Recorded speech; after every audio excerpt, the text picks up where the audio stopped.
Syederalun bencana tanah longsor dan pohon tumbang terjadi di kawasan Kedabuhen, Desa Jontor, Kecamatan Penanggalan, Kota Subulu Salam, dan materialnya menimbun Badan Jalan Nasional Aceh Medan, Sumatera Utara.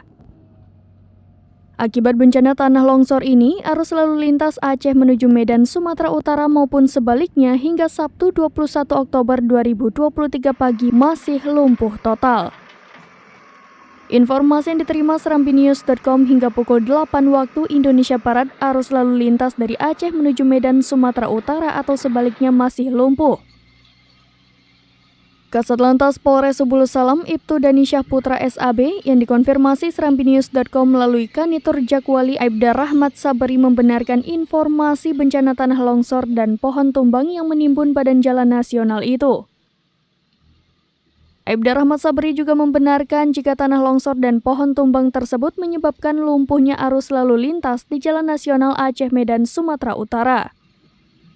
Aibda Rahman menyebutkan ada 4 titik lokasi timbunan tanah longsor di Badan Jalan Nasional. Beberapa titik telah berhasil dibersihkan. Namun ada 1 titik lokasi yang paling parah dan materialnya cukup banyak sulit dibersihkan. Hal ini selain tanah di tebing masih labil hingga kerap runtuh, kondisi malam yang gelap dengan penerangan terbatas menghambat pembersihan. Apalagi hingga dini hari tadi cuaca di Kota Subulu Salam masih buruk dan kerap diguyur hujan.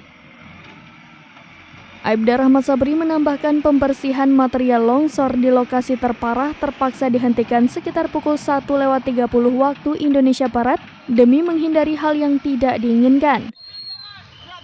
Akibatnya ratusan bahkan ribuan kendaraan dari Aceh menuju Medan atau sebaliknya tidak dapat melintas karena jalan nasional tertutup longsor. Dari Subulu Salam, Khalidin, serambinews.com. Download Tribun X sekarang, menghadirkan lokal menjadi Indonesia.